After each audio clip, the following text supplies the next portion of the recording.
Hey, it's Danko Jones, and you're watching BackstageAxxess.com, where the real show begins. I'll admit it, I've done a few things that I shouldn't be proud of. I got no remorse, no regrets, never happy endings, only stock sets. And if you wanna get down, I can go down as low as you wanna get. BackstageAxxess.com. We're here at Rock on the Range 2011 Friday night. They have a special night tonight. They're going to have a couple opening bands, and we're here with one of the opening bands, Danko Jones. Danko, man, thanks for taking the time to talk to us. Thank you. Appreciate it. Canada's own, one of Canada's finest here, and you guys are re-releasing Below the Belt. It's going to be like a deluxe edition. Tell us about that. It's going to be a couple weeks, right? I think it's got, it's got a couple of extra tracks on it. Okay. Something like that. Yeah. Is there anything else going to be thrown in? Any I'm like really CDs not good or at anything? talking up product. Yeah, there's, I think the videos are on there Okay, too. yeah. There's a trilogy of videos that we did, so for the Below the Belt album. Okay. So. And you guys are playing a bunch of European festivals this summer.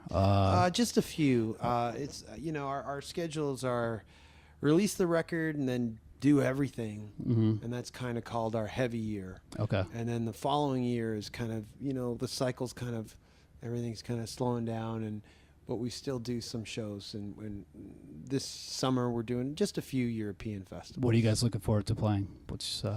I'm personally looking forward to playing Wacken. We played it in 2006, and I thought we did a pretty good job considering it's just all metalheads. So they asked us back this year. And for a few years I've been asking, going, when are we playing Wacken again? And so this is the year, so it's fun. Cool. We were just talking earlier, and you guys are obviously, you said you're doing a couple festival shows. When can we expect dates to be announced in North America for you guys? I think, behind the scenes, people are working on dates, but nothing is confirmed. If anything, dates will will happen in the fall. Okay. For North America, but probably around November, December time. Okay. Is that going to be a package deal, or just you guys headlining your own thing? There's a few things that are being thrown around, but nothing is concrete, so I don't really know. And because nothing's concrete, I'm kind of like, well, tell me when I'm driving to the venue on the day of the first show of the tour. So right. I don't believe it until I'm actually in the city. About to go on stage and start the tour. You do a podcast. Tell everybody about the podcast that you do. Oh yeah, I just started up doing a podcast, and it got picked up on iTunes. So okay. It's on iTunes. You just do a search on us, and I'm just reading. I did a podcast a few years ago, and I just thought it was just. I didn't even want to listen to it. It's just rambling about, where we were on tour. And I suppose it's a nice snapshot as to where we were and stuff, looking back on it now. But I didn't really enjoy the process too much when we were doing them. But this one is a podcast of me reading articles that I've written for magazines, rock and metal magazines over in Europe. I have all these articles that no one's read, like outside that magazine's country. So I have a column in Switzerland, a column in Sweden, two columns in Germany, a column in Spain, and a column in Hungary, and no one's read them or heard them. And I always read them to the guys when we're bored in a van or in the dressing room, when we have hours to kill. So I just wanted people to hear them. So I'm using the podcast to read the articles, kind of like an audio book. And I got the inspiration to pick up podcasting again because Jim Florentine, who is from That Metal Show, he started a podcast, and he did a great podcast with him talking to Rudy Sarzo, which was like over an hour, and it was amazing. I had no idea, first of all, that Rudy was Cuban. Yep. So he had this accent, and it was odd to marry that accent with, my idea of him all these years. So it was kind of cool. And then after that podcast, I read Off the Rails, his book he wrote about his time with Randy Rhoads and Ozzy Osbourne and Tommy Aldridge. So, That was just cool, and it all stemmed from Jim's podcast. And I said, well, hell, I could probably. I really got inspired to do it again too, because it was just so cool. I thought it was a cool. I thought he used the medium well, and I've heard other episodes of him with Don Jameson just talking about comedy, and I'm a big comedy head, so it's really a great inside look to eavesdrop on two comedians talking about the craft. And you were talking about earlier, my next question, you kind of already started answering it, but he writes for multiple magazines over in Europe.